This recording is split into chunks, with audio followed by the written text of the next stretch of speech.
ছোটবেলায় পাড়ার মাঠে ক্রিকেট খেলতাম। এদিক ওদিক ঘাসের ছিটে, মাঝখানে কিছুটা মাটি। আমাদের ওই মাঠের পাশে একটা ডাস্টবিন ছিল, তার পাশ দিয়ে সোজা চলে যেত একটা কানাগড়ি। বর্ষাকালে যখন নর্দমার জল আর ডাস্টবিনের আবর্জনা সব মিলে মিশে এক হয়ে যেত, খেলা বন্ধ থাকতো আমাদের। শীতে সে সমস্যা ছিল না, সকাল থেকে ক্রিকেট চলতো। মাঝে মাঝে ডাস্টবিনে পড়ে থাকা বল আনতে গিয়ে দেখতে পেতাম থ্যাতলানো কোনো বেড়ালের মৃতদেহ বা মরে গিয়ে ফুলে ওঠা কুকুরের ছানা। আমাদের পাড়ার পেছন দিকের বস্তিতে থাকতো রতন। কাগজ, লোহার ছাঁট কুড়িয়ে পেট চালাতো। ওই ডাস্টবিনে লোহার ছাঁট কুড়োতে গিয়ে একদিন ডান হাতটা উড়ে যায় রতনের। লাল সবুজ কোনো দলই দায় নেয়নি তার। আমরা যখন ক্রিকেট খেলতাম, রতন চুপ করে আমাদের খেলা দেখতো। বলতো, দাদা, আমার ডান হাতটা ঠিক থাকলে আমিও খেলতাম তোমাদের সাথে।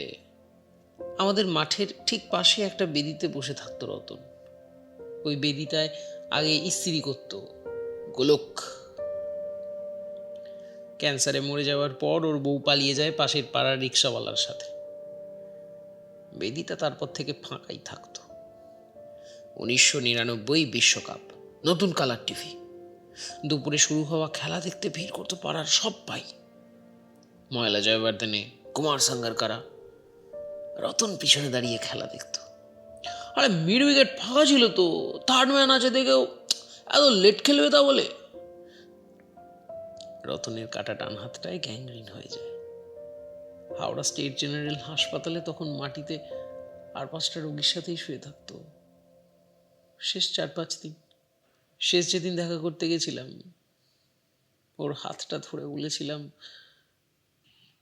কিভাবে টনটনে রাহুল আর সৌরভ আইকনিক 183 ইনিংস খেলেছিল।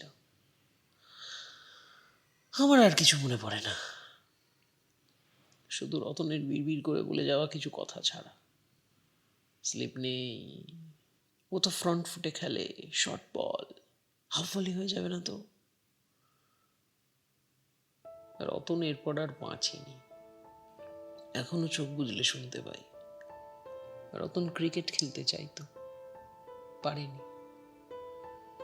আমরা সবাই কত কিছুই তো চাই, কিন্তু দিনের শেষে ঘুমের ওষুধ খেয়ে বিড়বিড় করে বলি, third man, deep third man, slip.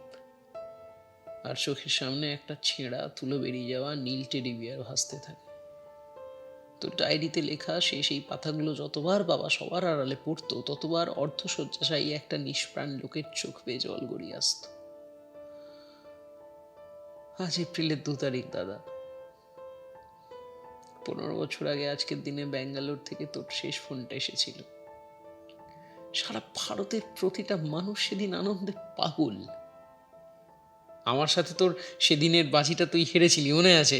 আমি বলেছিলাম সেহবাগ ফাইনালে 10 পেরাবে না, আর ধোনি খেললে জিতব। তোর আনকনভেনশনাল ক্রিকেট কোনোদিনই পছন্দ ছিল না, তবুও সেহবাগকে কেন যে এত ভালোবাসতিস আর ধোনিকে অপছন্দ করতিস আমি জানি না।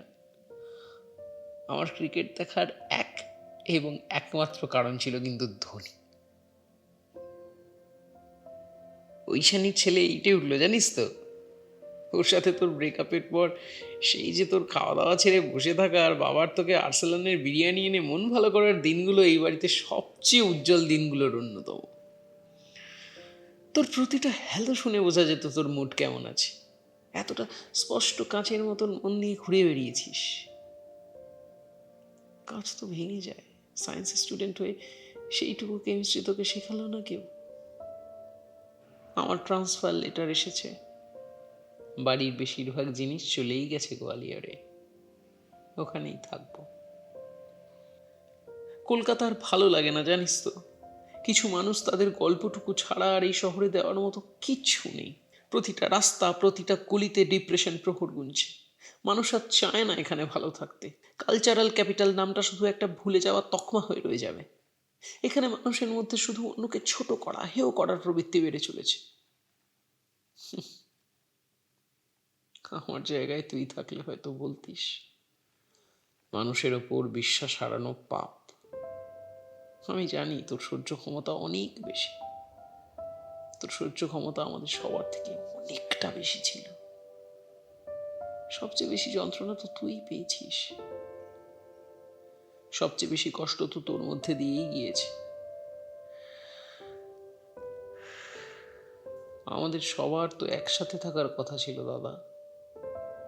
মা সেদিন ঠাকুর পুকুর ক্যান্সারের শেষ কথাগুলো বলছিল তোকে, সেগুলো মনে রাখতে পারলি না কেন? মা নিজের সবচেয়ে প্রিয় সন্তানকে নিয়ে চলে যাবে আর আমায় সারা জীবনের যন্ত্রণা দিয়ে যাবে, এইটা মায়ের কাছে আমি প্রত্যাশা করিনি। রোজ তোদের ছবিগুলোর মালা পাল্টাই যখন বাবা তাকিয়ে থাকে নিষ্পলক দৃষ্টিতে। আমরা তিনজনই তো ছিলাম একই গাড়িতে, একই গন্তব্য তো ছিল বল আমাদের তিনজনের। শুধু তোরই খুব তাড়া ছিল না। 9টা বছর পর আজও 2রা এপ্রিল, ইতি তোর ভাই নিলয়।